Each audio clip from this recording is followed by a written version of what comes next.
بسم اللہ الرحمن الرحیم۔ معزز سامعین السلام علیکم۔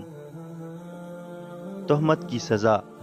زرقانی شرح موطا امام مالک رحمۃ اللہ تعالی میں ایک بڑا عجیب واقعہ لکھا ہے کہ مدینہ منورہ کے گرد و نواح میں ایک ڈیرے پر ایک عورت فوت ہو جاتی ہے تو دوسری اسے غسل دینے لگی جو غسل دے رہی تھی۔ جب اس کا ہاتھ مری ہوئی عورت کی ران پر پہنچا تو اس کی زبان سے نکل گیا کہ میری بہنوں جو دو چار ساتھ بیٹھی ہوئی تھی، یہ جو عورت آج مر گئی ہے اس کے تو فلاں آدمی کے ساتھ خراب تعلقات تھے۔ غسل دینے والی عورت نے جب یہ کہا تو قدرت کی طرف سے گرفت آ گئی، اس کا ہاتھ ران پر چمٹ گیا، جتنا کھینچتی ہے وہ جدا نہیں ہوتا، زور لگاتی ہے مگر ران ساتھ ہی آتی ہے۔ دیر لگ گئی، میت کے ورثاء کہنے لگے بی بی جلدی غسل دو، شام ہونے والی ہے، ہم کو جنازہ پڑھ کر اس کو دفنانا بھی ہے۔ وہ کہنے لگی کہ میں تو تمہارے مردے کو چھوڑتی ہوں مگر وہ مجھے نہیں چھوڑتا۔ رات پڑ گئی مگر ہاتھ یوں ہی چمٹا رہا، دن آ گیا پھر ہاتھ چمٹا رہا۔ اب مشکل بنی تو اس کے ورثاء علماء کے پاس گئے، ایک مولوی سے پوچھتے ہیں مولوی صاحب، ایک عورت سے دوسری عورت کو غسل دے رہی تھی تو اس کا ہاتھ اس کی میت کی ران کے ساتھ چمٹا رہا، اب کیا کیا جائے؟ وہ فتویٰ دیتا ہے کہ چھری سے اس کا ہاتھ کاٹ دو۔ غسل دینے والی عورت کے وارث کہنے لگی ہم تو اپنی عورت کو معذور کرانا نہیں چاہتے، ہم اس کا ہاتھ نہیں کاٹنے دیں گے۔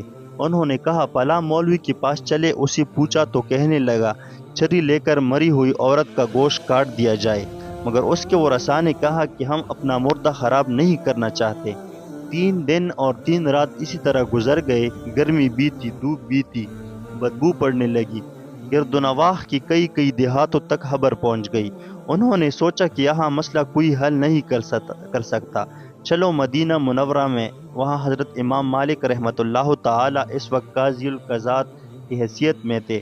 وہ حضرت امام مالک رحمۃ اللہ تعالی کی خدمت میں حاضر ہو کر کہنے لگے حضرت، ایک عورت مری پڑی تھی، دوسری اسے غسل دے رہی تھی، اس کا ہاتھ اس کی ران کے ساتھ چمٹ گیا، چھوٹتا ہی نہیں، 3 دن ہو گئے، کیا فتویٰ ہے؟ امام مالک رحمۃ اللہ تعالی نے فرمایا وہاں مجھے لے چلو۔ وہاں پہنچے اور چادر کی آڑ میں پردے کے اندر کھڑے ہو کر غسل دینے والی عورت سے پوچھا بی بی جب تیرا ہاتھ چمٹا تھا تو نے زبان سے کوئی بات تو نہیں کہی تھی؟ وہ کہنے لگی میں نے اتنا کہا تھا کہ یہ عورت مری ہے، اس کے فلاں مرد کے ساتھ ناجائز تعلقات تھے۔ امام مالک رحمۃ اللہ تعالی نے پوچھا بی بی جو تو نے تہمت لگائی ہے کیا اس کے 4 چشمدید گواہ تیرے پاس ہے؟ کہنے لگی نہیں۔ پھر فرمایا کیا اس عورت نے خود تیرے سامنے اپنے بارے میں اقرار جرم کیا تھا؟ کہنے لگی نہیں۔ فرمایا پھر تو نے کیوں تہمت لگائی؟ اس نے کہا میں نے اس لیے کہہ دیا تھا کہ وہ گڑا اٹھا کر اس کے دروازے سے گزر رہی تھی۔ یہ سن کر امام مالک رحمۃ اللہ تعالی نے وہی کھڑے ہو کر پوری قرآن میں نظر دوڑائی، پھر فرمانے لگے قرآن پاک میں آتا ہے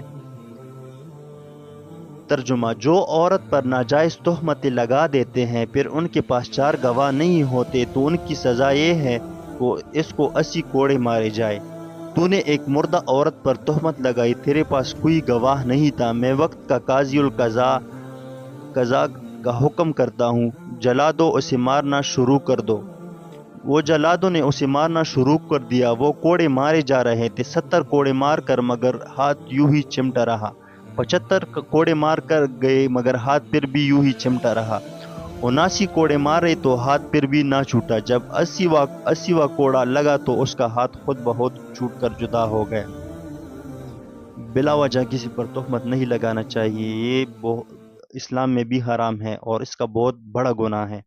اللہ تعالی ہمیں تہمت سے بچائے، اور انشاءاللہ نیکسٹ ویڈیو کے ساتھ پھر ملاقات ہوگی، تب تک ہمیں اجازت دیجیے گا، اللہ حافظ۔